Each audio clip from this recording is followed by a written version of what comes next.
엄마표현 특강 1회를 맡게 된 서현주 줄탁닷컴 대표라고 합니다. 이렇게 여러분들 만나뵙게 돼서 반가운데요. 오늘 제가 여러분들하고 함께 나눌 이야기는 아이의 미래를 결정하는 영어교육 마스터 플랜. 뭔가 좀 거창한 얘기 같죠? 아마 지금 여기 앉아 계신 분들 한 분 한 분 다 내 아이의 장래를 어떻게 책임지고 또 미래를 계획할 것인가에 대한 그 고민을 안고 계신 어머님들이실 텐데요. 오늘 저와 함께 그렇게 말도 많고 참 탈도 많고 이렇게 고민도 많은 영어 교육에 대해서 어떻게 구체적인 계획을 세울 것인지에 대해서 얘기를 함께 나눠보도록 하겠습니다. 자, 먼저 제가 이걸 시작하기 전에 여러분들한테 여쭤보고 싶어요. 자, 영어 교육 마스터 플랜이라고 했고 또 내 아이를 둔 그죠? 어머님들이 여기 앉아 계시는데 사실 요즘 뭐 유아 영어, 초등 영어 굉장히 고민들이 많으세요. 지금 대한민국 학부모라면 영어 교육 때문에 한 번쯤 고민 안 하신 분들이 없으실 텐데 다들 마찬가지시죠. 그죠? 네, 그렇다면은 영어를 잘하는 아이로 키우고 싶다는 그런 소망들은 다들 가지고 계실 겁니다. 그런데요, 우리 한 가지 짚고 넘어가야 될 부분이 있습니다. 영어를 잘한다. 영어를 잘한다의 기준이 어디까지인지 다들 한번 생각해 보셨나요? 자, 영어를 잘한다. 어떻게 보면은 뭐 굉장히 유창하게 막 외국인들 만나도 전혀 또 떨림 없고 두려움 없이 유창하게 얘기하는 게 그 정도면 잘하는 거야 라고 생각하시는 분들도 있고요. 아니면은 두꺼운 원서도 그죠? 그냥 아주 두려움 없이 읽어내고 또 라이팅도 잘하고 서신도 마음대로 교환하고 그 정도를 영어를 잘하는 거야 라고 생각할 수도 있고요. 그죠? 아니면 그냥 외화를 듣고 보고 즐기는데 무리가 없는 정도도 나는 만족한다. 여러 가지 그 기준이 있으실 텐데요. 저는 어머님들이 내 아이가 요 정도까지만이라도 적어도 유아 초등 때는 요 정도까지만이라도 갔으면 좋겠다라고 생각하는 그 기준을 먼저 여쭤보고 싶습니다. 자, 첫 번째가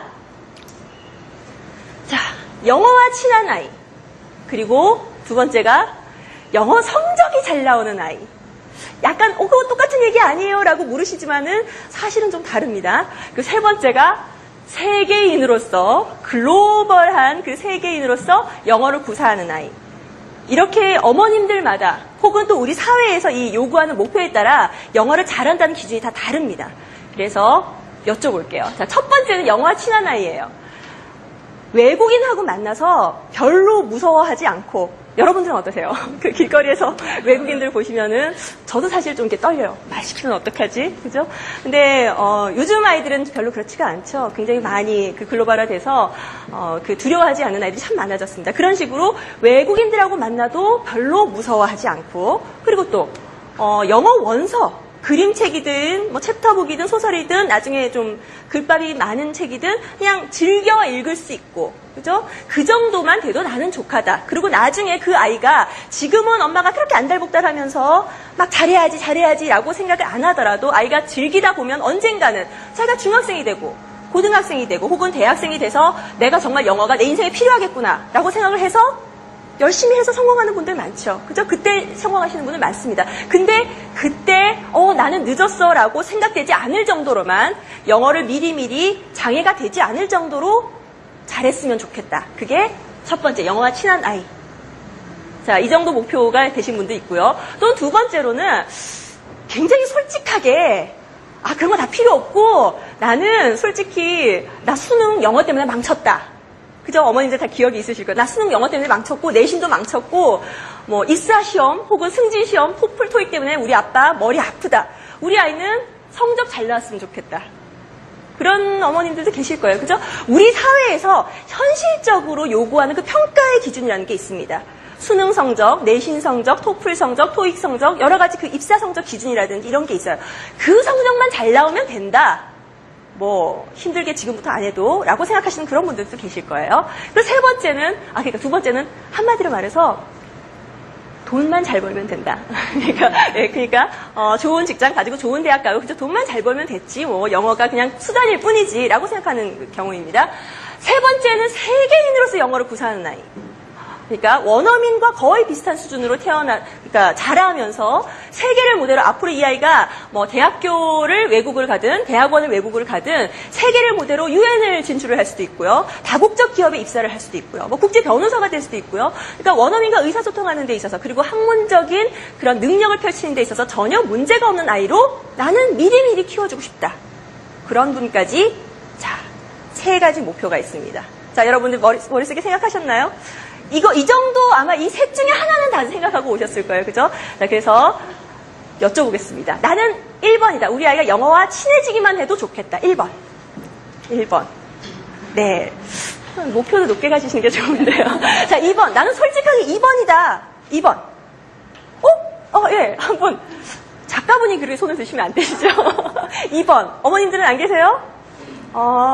가끔 2번도 많이 나오는데, 나 솔직하게 까놓고 말해서 2번이다라고 하시는 분들도 가끔 계십니다. 그럼 3번!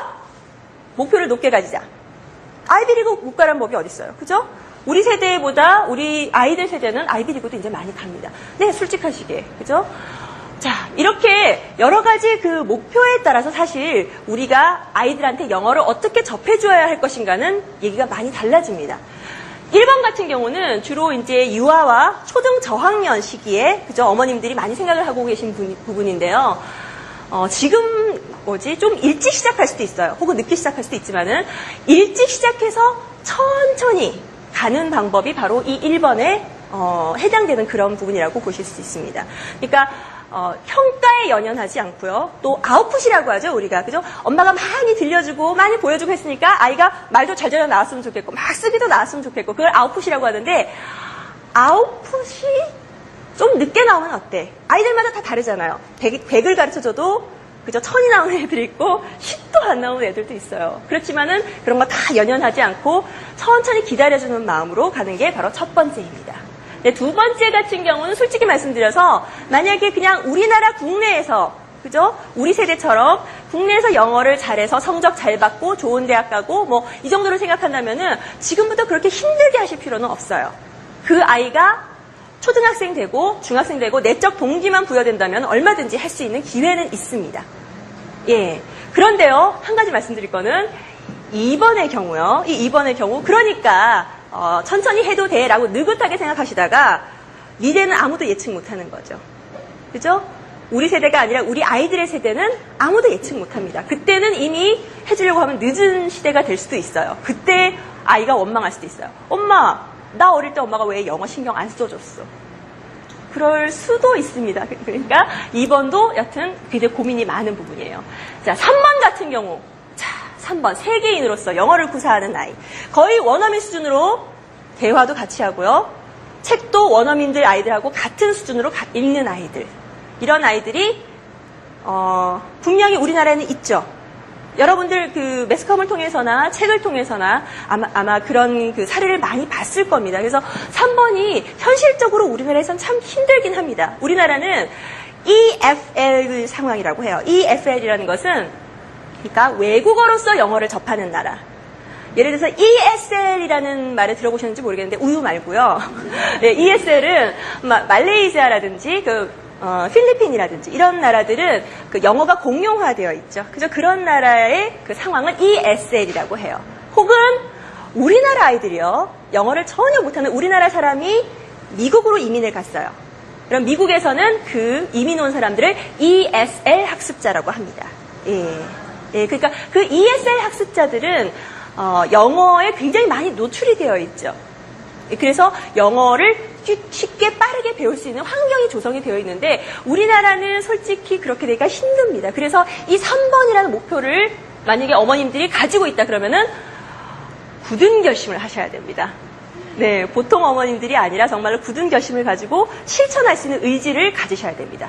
자, 그래서 한번 3번 같은 경우 어떤 사례가 있는지 좀 이따가 설명을 드리겠지만은 한 가지 예를 보도록 할게요.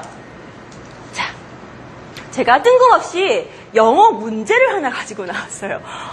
고등학교 졸업하고 저런 문제는 이제 쳐다보지도 않았는데 뭔 문제야라고 생각하시는 분 한번 같이 읽어보도록 하겠습니다. 자, choose the sentence that is awkward or incorrect in standard English. 무슨 뜻이에요? 아무나 이렇게 자꾸 시켜볼까요? 벌써 이렇게 딱 지문부터 어렵죠. 그러니까 표준 영어에 있어서 awkward, 이상하거나 incorrect, 그 부정확한 표현, 그죠? 이 있는 것을 찾으라는 거예요. 자, 1번이 I'd rather not answer that if you don't mind. 난 거기 대답 안 할래. 너만 상관없다면. 2번 Don't put the blame on him. It's not his fault. 개 탓 아니야. 개를 이렇게 탓하지 마. 이런 뜻이죠. They are just use you for their own ends. 그들은 널 이용했을 뿐이야. 그들의 목적을 위해서. 자, 4번은 It never hurts to have friends in high levels, high places. 그러니까 높은 위치에 있는 친구를 가지는 것은 별로 해가 될 거 없다. 이런 의미고요. You are reading a magazine on your company time. 근무 시간에 잡지를 읽다니. 자, 한번 정답을 말해보세요. 정답이 몇 번? 몇 번? 자, 크게. 3번? 3번. 또 다른 분 없으세요? 3번. 네, 맞습니다. 정답이 3번입니다. 근데 어떤가요? 자, 지금 3번 같은 경우는 이게 수동태로 돼야 되는 게 아니라 어쨌든 they used you. 널 이용했다라고 해야 돼요. 그 비동사가 빠져야 되는 그런 형태인데 문제는 제가 지금 이 문법적인 걸 따지기 위한 것이 아니라 이게 몇 학년 문제일 것 같으세요? 몇 살을 위해서 나온 영어 문제일 것 같으세요? 중2? 중2 혹은 토익 문제도 사실 이 정도 수준으로 나옵니다. 그죠? 토익, 토플, 수능 문제 아닌가? 아니면 중2 문제 아닌가? 아마 이렇게 생각들 하셨을 거예요. 근데 놀랍게도 이 문제는 우리나라의 초등학교 3, 4학년을 위해서 실제로 나온 기출 문제입니다. 근데 이거는 공교육 수준의 3, 4학년이 아니고요. 그 사설기관에서 기출 문제를 낸 것을 제가 하나 가져왔습니다. 지금 제가 아까 굉장히 많은 아이들의 그 영어 대상 그 연령층 그리고 수준이 존재한다고 말씀을 드렸는데 최상위층에 있는 아이들은 지금 이 정도의 레벨을 가지고 3학년 때, 4학년 때 이미 이런 시험을 보고 있다는 겁니다. 그렇다면 도대체 지금 우리나라 유아 초등 영어 교육이 어떤 현실인지를 그럼 한번 같이 보도록 하겠습니다. 도대체 어떻게 했길래 아이들이 저기까지 3학년 때 저렇게까지 할 수 있는 것인가? 자, 조금 암담한 얘기를 할게요. 이건 2004년도의 그 자료이기 때문에 지금은 이거보다 훨씬 더 높은 수치를 그 그래프가 훨씬 더 올라갔겠죠. 그렇죠? 가계 교육비 지출 구성 비율입니다.